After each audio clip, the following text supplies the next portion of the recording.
Good morning, students. I am Payal from Vishish Public School, Una. Today we will continue the chapter, the fundamental unit of life, and today's topic is cell organization. So आज का topic है what is a cell made up of. Cell किस चीज़ का बना हुआ होता है. What is the structural organization of a cell. Cell की स्ट्रक्चरल ऑर्गेनाइजेशन क्या है. We saw above that the cell has special component called organelles. मैंने लास्ट टॉपिक में तुम्हें पढ़ाया था कि सेल जो होता है उसकी हमारी सेल ऑर्गेनलेज होती हैं. तो सेल जो है उसके अंदर ऑर्गेनलेज प्रेजेंट होते हैं. अब ये ऑर्गेनलेज सेल के अंदर ऑर्गेनाइज्ड कैसे होते हैं. If we study a cell under a microscope, we would come across three features in almost all. अगर हम एक सेल को माइक्रोस्कोप के नीचे देखें तो हमें तीन चीज़ें ज़रूर देखने को मिलेंगी. एक होगा plasma membrane, second is nucleus and third is cytoplasm. All activity inside the cell and interaction of cell with its environment are possible due to these features. जितनी भी एक्टिविटी एक सेल के अंदर होती हैं और सेल की जितनी भी इंटरेक्शंस होती हैं उसकी इन्वायरमेंट के अंदर वो इन्हीं तीन फीचर्स की वजह से पॉसिबल होती है. अब मैं तुम्हें डायग्राम दिखाती हूँ एक बार सेल का कैसा होता है. जैसे कि ये सेल है, सेल के मैंने बोला तीन फीचर्स होते हैं हमेशा जो हर किसी सेल के होते ही होते हैं. सबसे पहले है plasma membrane. So this is the outer covering. जो ये सेल की आउटर कवरिंग है इसको हम बोलते हैं प्लाज्मा मेम्ब्रेन. सेकेंड चीज़ है सेल का न्यूक्लियस जो कि सेंटर में होता है, सेल का न्यूक्लियस. थर्ड चीज़ है साइटोप्लाज्म. ये जो सारा एरिया है this is the cytoplasm of a cell. तो सेल का एक प्लाज्मा मेम्ब्रेन होती है, एक न्यूक्लियस होता है, एक साइटोप्लाज्म होता है. न्यूक्लियस जो है सारे के सारे मैसेजेस पास करता है. This is the brain of the cell. Plasma membrane जो है कवरिंग है जो प्रोटेक्शन प्रोवाइड करती है एक सेल को. एंड थर्ड साइटोप्लाज्म जिसके अंदर डिफरेंट सेल ऑर्गेनलेज प्रेजेंट होते हैं. सो ये तीन फीचर हर सेल में होते ही होते हैं और ये एक सेल के लिए उसकी मेंटेनेंस के लिए बहुत ज़रूरी हैं. सबसे पहले हम डिस्कस करेंगे प्लाज्मा मेम्ब्रेन के बारे में और सेल मेम्ब्रेन भी इसको बोला जाता है. This is the outermost covering of the cell that separate the content of cell from its external environment. देखो ये आउटर मोस्ट कवरिंग है एक सेल की जो सेल के अंदर की चीज़ें हैं, सेल के अंदर जो भी है, और ये सेल के बाहर का इन्वायरमेंट है. This is the outer environment. Outer environment को इनर इन्वायरमेंट से जो सेपरेट करने का काम होता है वो इस प्लाज्मा मेम्ब्रेन का होता है. So it is the outermost covering of the cell that separate content of cell from its external environment. The plasma membrane allows or permit the entry or exit of some material in and out of the cell.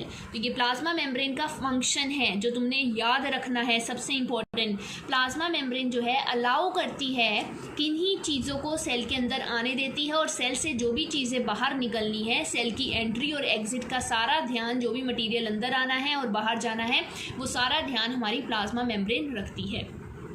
It also prevent movement of some other materials. ये कुछ और materials की भी movement का ध्यान रखती है. The cell membrane therefore is called a selectively permeable membrane. So अगर तुमसे कोई पूछे why plasma membrane is called a selectively permeable membrane, तो इसका आंसर यही है कि प्लाज्मा मेम्ब्रेन जो होती है it allows some materials to come inside the cell and also it exit some materials out of the cell. ये कुछ मटीरियल्स को सेल के अंदर लेकर आती है और सेल से वेस्ट मटीरियल को बाहर निकालती है. तो सभी चीज़ों को सेल के अंदर नहीं आने देती, कुछ ही सिलेक्टिव चीज़ों को ही आने देती है अंदर सेल के. That is why it is called a selectively permeable membrane. Now the question arises. मैंने कहा कि सेमी परमिएबल मेम्ब्रेन है, सिलेक्टिवली परमिएबल मेम्ब्रेन है प्लाज्मा मेम्ब्रेन, कुछ ही चीज़ों को अंदर आने देती है. अब क्वेश्चन अराइज होता है how does the movement of substances take place into the cell. किस तरह से सब्सटेंसेस जो हैं सेल के अंदर आते हैं. How do substances move out of the cell. कैसे जो हैं सब्सटेंसेस सेल से बाहर जाते हैं. तो इसका आंसर अभी मैं आपको दूंगी. अब कई बार क्या होता है कि सम सब्सटेंसेस जैसे कि कार्बन डाइऑक्साइड और ऑक्सीजन, ये क्या है, हमारी गैसेस हैं। कुछ सब्सटेंसेस जैसे कि कार्बन डाइऑक्साइड और ऑक्सीजन जो है can move across the cell membrane by a process called as diffusion. अब क्या होती है, एक प्रोसेस है डिफ्यूजन। डिफ्यूजन में क्या होता है, इस प्रोसेस के थ्रू कार्बन डाइऑक्साइड और ऑक्सीजन जो है सेल मेम्ब्रेन के अक्रॉस मूव करती है। हमने देखा है there is always a spontaneous movement of a substance from a region of high concentration to a region where its concentration is low. Diffusion क्या होता है, इट इज़ अ प्रोसेस जहाँ पर क्या होता है, हमारी सब्सटेंसेस की मूवमेंट होती है हाई कंसंट्रेशन से लो कंसंट्रेशन में। सपोज सेल के बाहर, आउटसाइड द सेल, अब पता ही है हमारे सराउंडिंग में ऑक्सीजन क्या होती है, हाई होती है, कार्बन डाइऑक्साइड क्या होती है, लो है। Suppose let us take an example ले रहे हैं हम, सेल के इनसाइड ऑक्सीजन क्या है, लो है, CO2 क्या है, हाई है। अब डिफ्यूजन में क्या होता है, डिफ्यूजन एक ऐसी प्रोसेस है जिसमें कोई भी चीज़ हाई कंसंट्रेशन से लो कंसंट्रेशन में ट्रांसफ़र होती है। हाई कंसंट्रेशन से लो कंसंट्रेशन में कोई भी चीज़ ट्रांसफ़र होती है। तो अब सेल के बाहर अगर ऑक्सीजन ज़्यादा है तो ऑक्सीजन की मूवमेंट कैसे होगी, ऑक्सीजन मूवमेंट कैसे होगी, हाई से लो में। हाई कहाँ है, आउट, लो कहाँ है, इन। तो ऑक्सीजन की मूवमेंट कैसे होगी, बाहर से अंदर की तरफ। सेम CO2 हमारे सेल में क्या है, ज़्यादा है, इनसाइड क्या है, CO2 ज़्यादा है, आउट क्या है, CO2 लेस है। तो CO2 की मूवमेंट कैसे होगी, अंदर से बाहर की तरफ। यहाँ देखो मैंने क्या बोला, किसी भी सेल में बाहर ऑक्सीजन देखो ज़्यादा है, कार्बन डाइऑक्साइड कम है, सेल के अंदर ऑक्सीजन कम है, कार्बन डाइऑक्साइड ज़्यादा है। डिफ्यूजन की प्रोसेस के थ्रू मूवमेंट होती है किसी भी चीज़ की हाई से लो कंसंट्रेशन में। तो बाहर ऑक्सीजन ज़्यादा है तो बाहर से ऑक्सीजन कहाँ जाएगी, अंदर। कार्बन डाइऑक्साइड अंदर ज़्यादा है तो इसकी मूवमेंट कहाँ होगी, आउटसाइड से, इनसाइड से आउटसाइड की तरफ। तो गैसेस की मूवमेंट समझ आई। तो अब इसको रीड करके बताती हूँ अभी।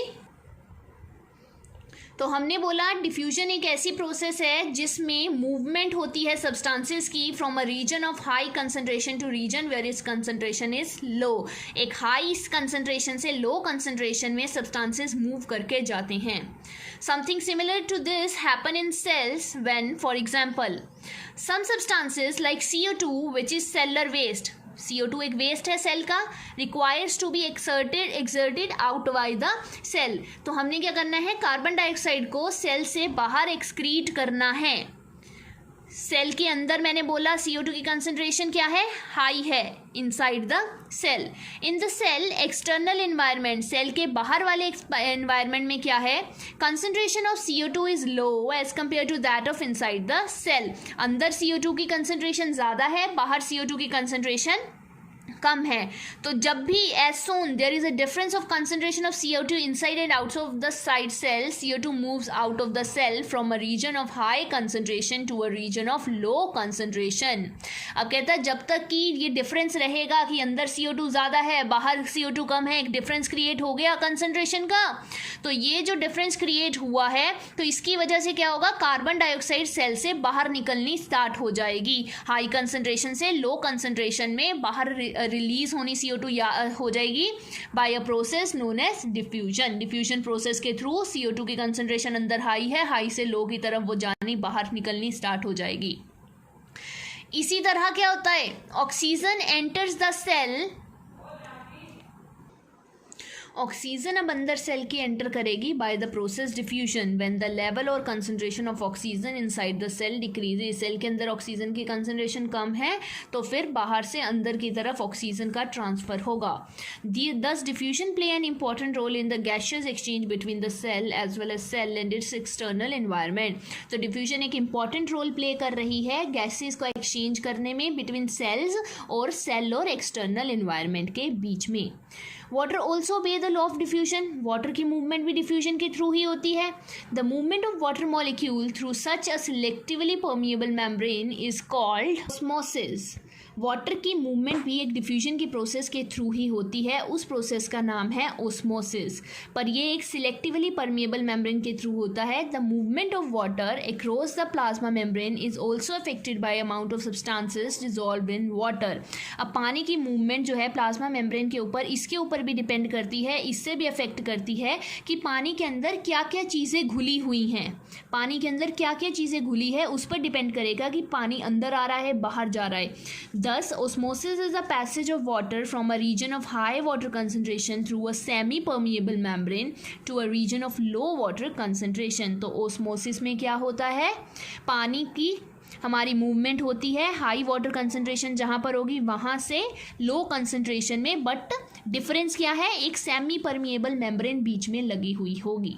तो डिफ्यूजन और ओस्मोसिस में यही डिफरेंस आता है हमारा कि डिफ्यूजन में कोई सेमी परमिएबल मेम्ब्रेन नहीं होती, बट ओस्मोसिस में हमारी सेमी परमिएबल मेम्ब्रेन प्रेजेंट होती है, जिसमें मूवमेंट सेम तरीके से ही होगी, हाई कंसंट्रेशन से लो कंसंट्रेशन में ही।